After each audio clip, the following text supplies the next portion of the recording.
दोस्तों नमस्कार, मैं आपका दोस्त मनोज कुमार मिश्रा, एक फिलोसोफर और एस्ट्रोलॉजर। मैं आप सभी लोगों का अपने YouTube channel astro aura world में हार्दिक स्वागत करता हूं और आप सभी लोगों से रिक्वेस्ट करता हूं कि अगर आप लोग अभी मेरे चैनल पर नए हैं तो चैनल को जरूर सब्सक्राइब करें। जैसे कि आप सभी लोग जानते हैं 27 के 27 नक्षत्रों पर मैंने अपने विचार अपने वीडियो के माध्यम से आप लोगों के समक्ष प्रस्तुत किए। तो आपका जो भी जन्म का नक्षत्र हो एक बार वो वीडियो अवश्य देखें।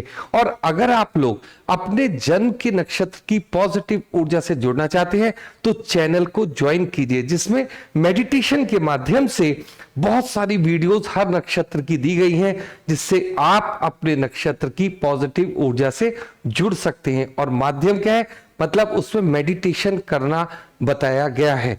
तो आज का जो हमारा टॉपिक है वो क्या है कि 8वें भाव में जो ग्रह है वो हमें किस प्रकार की ऊर्जा प्रदान करते हैं। देखिए, इस समय जो ये चर्चा चल रही है इस सीरीज में, ये 24 वीडियोस हैं, मतलब एक भाव की 2 वीडियोस हैं।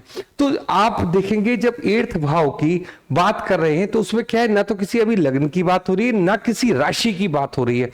बात क्या हो रही है कि अगर हम अपनी जन्मपत्री उठाते हैं तो देखते हैं कि हमारे 8th भाव में कौन सा ग्रह लिखा हुआ है। 8वां भाव ये है, गिनेंगे कैसे, 1 2 3 4 5 6 7 8 इस तरीके से। तो 8वां भाव रिप्रेजेंट किस चीज को करता है। देखिए, कुंडली में जैसे हमारा जीवन होता है, कभी सुख है दुख है, हर तरीके की बात है। तो 6 8 और 12 ये कुंडली के बुरे भाव माने जाते हैं। लेकिन अगर हम केवल 8वें भाव की है चर्चा कर रहे हैं तो ये किस किस चीज से जुड़ा हुआ है। देखिए, ये मृत्यु का भाव, ये रोग का हाउस है कि हमें किस तरीके की बीमारी रहेगी, इस तरीके का हाउस है। अगर हमें कोई पुरानी प्रॉपर्टी से संबंधित चीजें देखनी है तो भी हम 8th भाव देखते हैं। अगर हम किसी रिसर्च में जाना चाहते हैं, मान लीजिए हम किसी टॉपिक पर रिसर्च करना चाहते हैं, तो वो भी कौन सा है, 8th भाव। 8th भाव को हम कहते हैं अंधेरा। मतलब एक ऐसा जीवन का एक ऐसा पक्ष, हर व्यक्ति के जीवन का एक ऐसा पक्ष जिसमें कि अगर उसको कुछ पता ही नहीं है कि हमारे 8th भाव में और अच्छी चीज क्या है। देखिए, नेगेटिव चीजें तो खुद आती हैं अपने सामने और इसके अंदर हम रिसर्च कर सकते हैं। ऑकल्ट साइंस से जुड़ा हुआ हाउस है, ज्योतिष विज्ञान से जुड़ा हुआ हाउस है, वो सब ऑकल्ट साइंस में आता है। तो इस प्रकार ये सब 8th हाउस से संबंधित ये भाव हो गया जो मैंने आपको चीजें बताई, इससे हम ये चीज देखते हैं। अब बात करते हैं कि अगर किसी व्यक्ति के 8th भाव में शुक्र आते हैं तो वो किस प्रकार का परिणाम देते हैं, या आप इसको ऐसे समझो कि शुक्र हमें किस प्रकार की ऊर्जा देते हैं 8th हाउस में। तो सबसे पहले तो हमें शुक्र के बारे में जानना है। जैसे हमने 8th भाव के बारे में जाना, इसी तरीके से हमें किस भाव के बारे में जानना है, किस ग्रह के बारे में जानना है, शुक्र। देखिए, शुक्र है वैभवता, और अगर हम शुक्र की बात करते हैं तो वो हमारा धन धान्य वैभव ये सब चीजें हैं। इसके अतिरिक्त अगर हम अपनी स्पाउस, शुक्र हम कैसे देखते हैं, हमारे लिए शुक्र हमारी पत्नी और हमारी पत्नी के लिए शुक्र कौन, हम। इस तरीके से बातचीत होती है।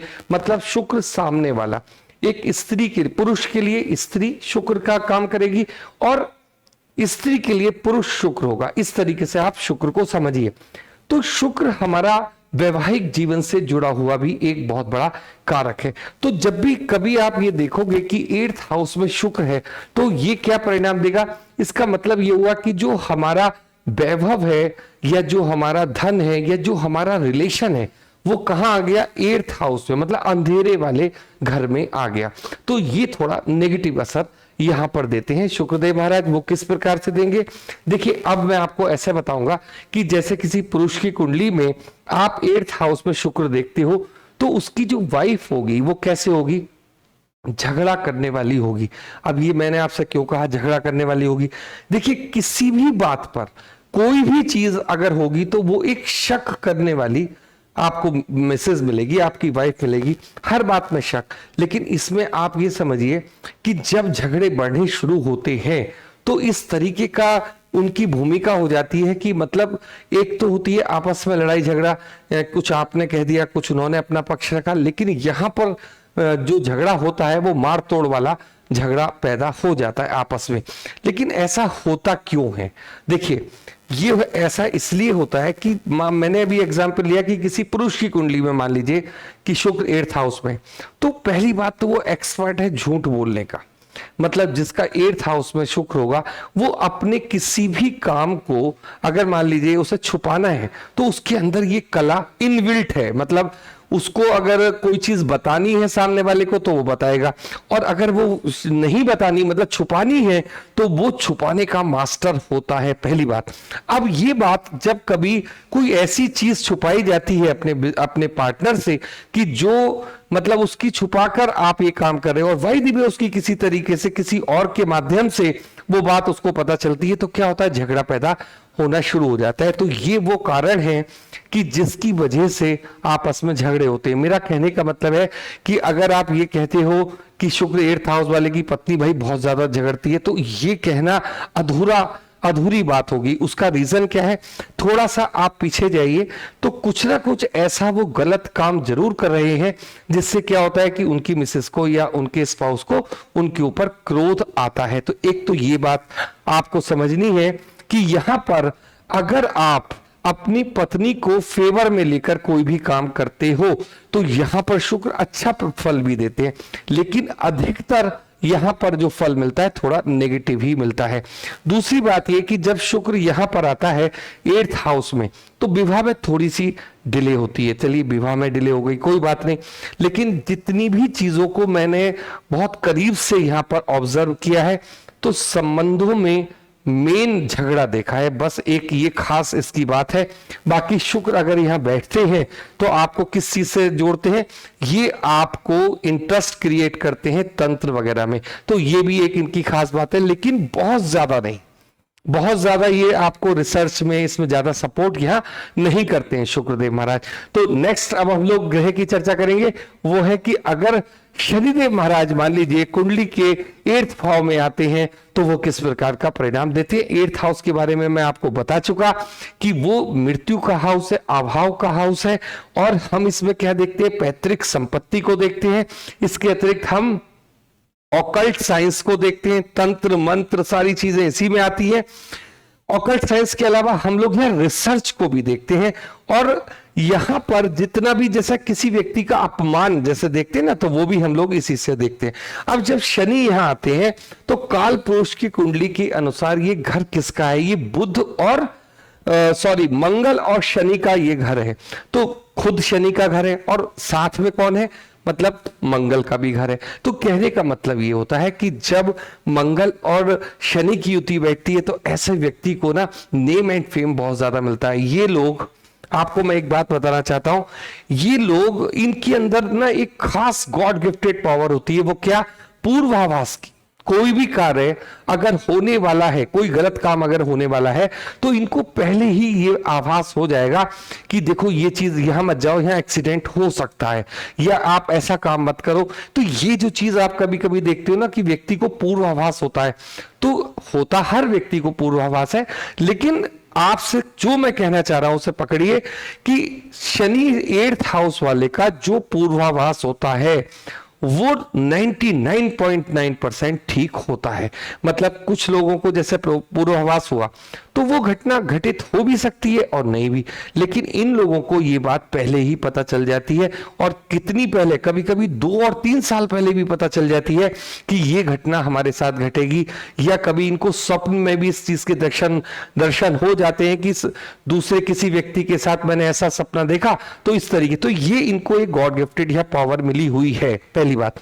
दूसरी बात ये कि इनका जो बेसिक इंटरेस्ट होता है वो तंत्र को सीखने में होता है। देखिए एक चीज मैं आपसे कहना चाहता हूं कि कुछ लोगों को पावर्स भगवान देता है, तो यहां पर अगर ये लोग थोड़ा तंत्र के तरफ चलते हैं तो उस चीज को बहुत जल्दी सीख लेते हैं। लेकिन 8th हाउस में शनि के लिए मैं आपको एक बात बोलना चाहूंगा कि जिस व्यक्ति ने भी तंत्र का ज्ञान लिया वो करना क्या शुरू कर देता है कि दूसरे सामने वाले को नुकसान पहुंचाना शुरू कर देता है। लेकिन मैं आपसे ये बात कहना चाहता हूं स्पेशली कि ये लोग बहुत जल्दी इस विद्या को सीखते हैं, और बाद में जब इनको अब अपने पूर्वाभास को भी देखेंगे, सब चीजों को शामिल कर लेंगे, तो इनका जो मेथड है काम करने का वो बहुत ही ज्यादा बढ़िया हो जाता है, ठीक है। लेकिन जब ये अपनी शक्ति का प्रयोग गलत कार्यों में करना शुरू करते हैं तो नेगेटिव फल देना शुरू कर देते हैं शनिदेव महाराज। शनि जुड़ा हुआ है आपके कर्म से। देखिए, अगर कर्म अच्छे होंगे तो फल भी अच्छा मिलेगा।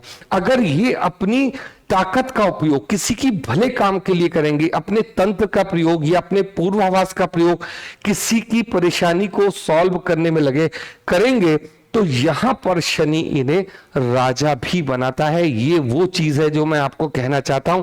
चंद पैसों के लिए आप अपने इस ऊर्जा को खराब मत कीजिए।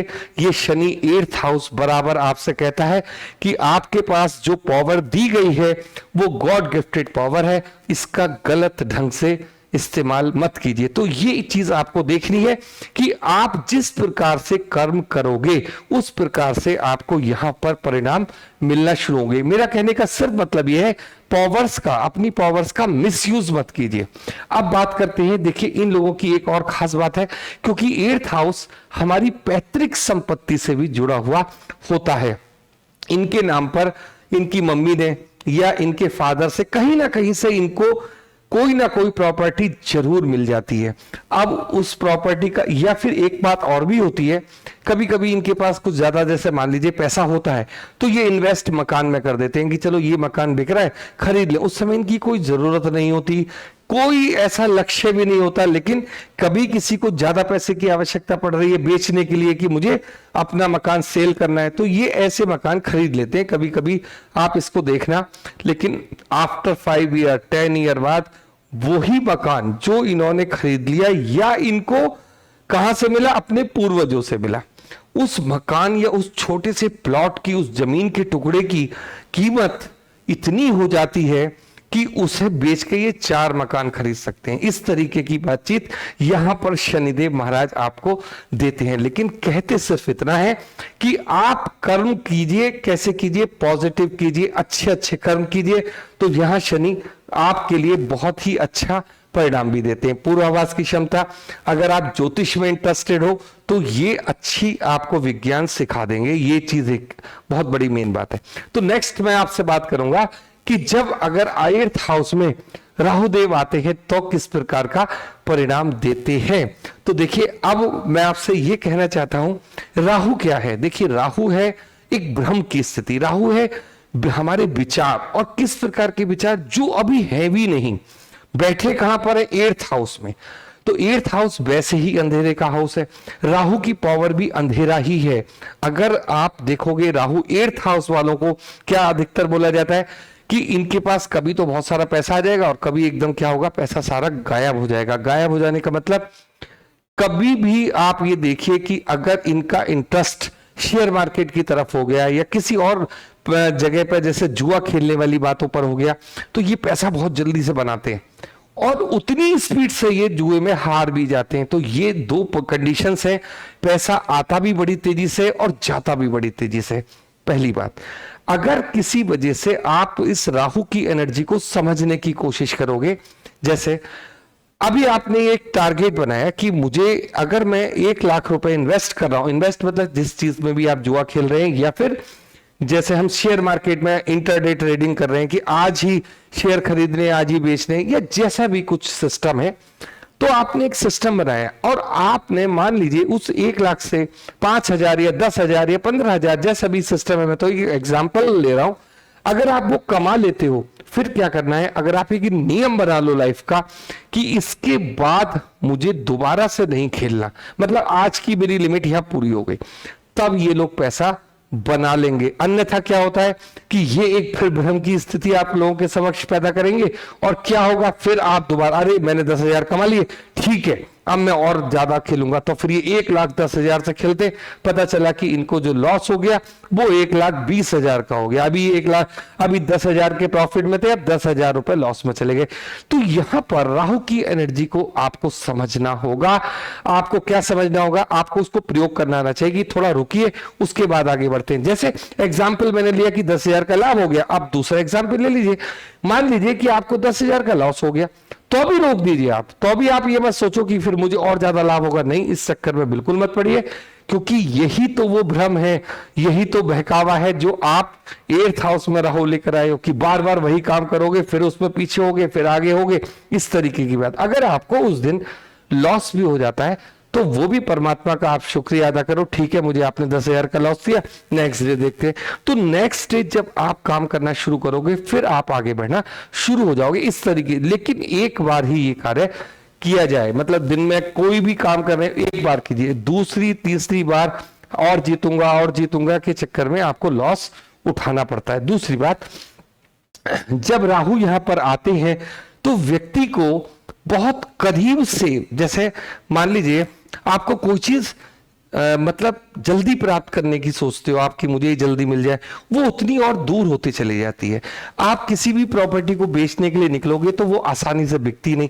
इस तरीके से आपके लिए यहां पर एक भ्रम की स्थिति बनी रहती है। देखिए यहां पर चाहे शनि हो और ये राहु हो, ये मेडिटेशन का हाउस भी है। इसको आप कंट्रोल कैसे करोगे? मेडिटेशन के माध्यम से ही करोगे।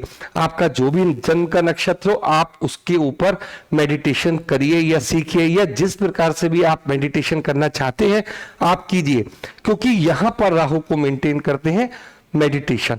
अब नेक्स्ट चर्चा मैं आपसे करूंगा कि अब अगर केतु हमारे 8th भाव में आते हैं तो वो किस प्रकार। देखिए 8th भाव हमारा किस चीज का, मैंने आपको बताया काल पुरुष की कुंडली के अनुसार मंगल का और शनि का हाउस है, ठीक है। दूसरी बात क्या बताई मैंने आपको, केतु क्या होते हैं? केतु है एक तरीके का अभाव समझ लीजिए, या आप एक प्यास समझ लीजिए, या उसकी तरफ समझ लीजिए 8th हाउस की। तो यहां पर जब केतु आते हैं तो इसके अंदर भी वही चीज आती है, पूर्वाभास की क्षमता। वो कैसे?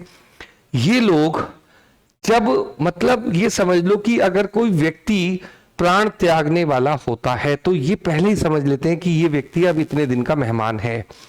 जनरली डॉक्टर भी ये बात नहीं बता पाएंगे आपको कि ये कितने दिन जीवित रहेंगे, कोई भी बीमारी हो किसी भी एक्स पर्सन को, लेकिन केतु 8th हाउस वालों को ये बात मालूम होती है कि अभी इनके पास समय है। कोई भी बीमारी डॉक्टर कहेगा कि 1 महीने की बीमारी है, अगर केतु 8th हाउस वाले ने कह दिया अभी 2 साल चलेंगे तो समझ लिए चलेंगे। तो इनको इस चीज का साक्षात अनुभव होता है। किससे संबंधित? मृत्यु से संबंधित ज्ञान इनको होता है।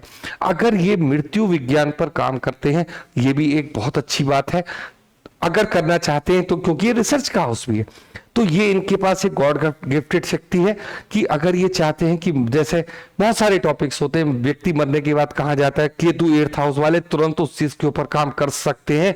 ये एकदम एक नया टॉपिक है। दूसरी बात ये कि अगर ये लोग ज्योतिष से जुड़ते हैं बहुत अच्छी बात है, अन्यथा होता क्या है कि केतु 8th हाउस वाले सब जगह का काम करके तो राजी हैं, पैसा नहीं आ रहा, ये नहीं हो रहा, वो नहीं, बहुत सारी कंप्लेंट्स आपको करते हुए मिलेंगे, लेकिन कभी भी 8th हाउस से जुड़े हुए काम करते हुए आपको दिखेंगे नहीं। कहने का मेरा मतलब है कि अगर किसी व्यक्ति के केतु 8th हाउस में है और वो व्यक्ति ऑकल्ट साइंस से जुड़ जाए तो क्या होगा, उसको वो चीजें बहुत इजीली प्राप्त होना शुरू हो जाएंगी। क्योंकि केतु क्या कहता है कि आप प्रयास मत कीजिए, ज्यादा भागिए दौड़िए मत, जो चीज है बस उसकी गहराई को समझना शुरू कर दीजिए। क्योंकि केतु को हम गहराई भी कहते हैं। तो इन लोगों को अगर 8th हाउस से संबंधित, चाहे रिसर्च में चले जाएं, ज्योतिष में आ जाए, या किसी भी तंत्र मंत्र विज्ञान में चले जाएं, इन लोगों को एक अलग प्रकार की शांति का अनुभव होना शुरू हो जाता है। देखिए मैं आपसे लगातार एक चीज क्या कहता हूं कि ये जो 8वां हाउस है ना, ये बहुत ही जबरदस्त हाउस है। आप इसे कितना ही रिजेक्ट करते रहो, लेकिन ये सत्य है जीवन का। अगर आप ये कहते हो कि देखिए आप मृत्यु की बात मत कीजिए, देखिए आप इस चीज की बात मत कीजिए, अरे बात करें या ना करें, सवाल इस बात का है, मृत्यु साक्षात सत्य है, इस बात को मानिए। इस वजह से 8th हाउस से संबंधित कामों को आप थोड़ा ध्यान दीजिए। इसका रीजन क्या है कि अगर हम मेडिटेशन से जुड़ते हैं, मेडिटेशन क्या है, देखिए हर व्यक्ति के लिए मैं क्या कहता हूं कि आप सारा काम 24 घंटे कुछ भी कीजिए, जैसा भी आपका मन है, लेकिन 10 मिनट का टाइम निकालिए। ये 10 मिनट क्या है? ये केतु है।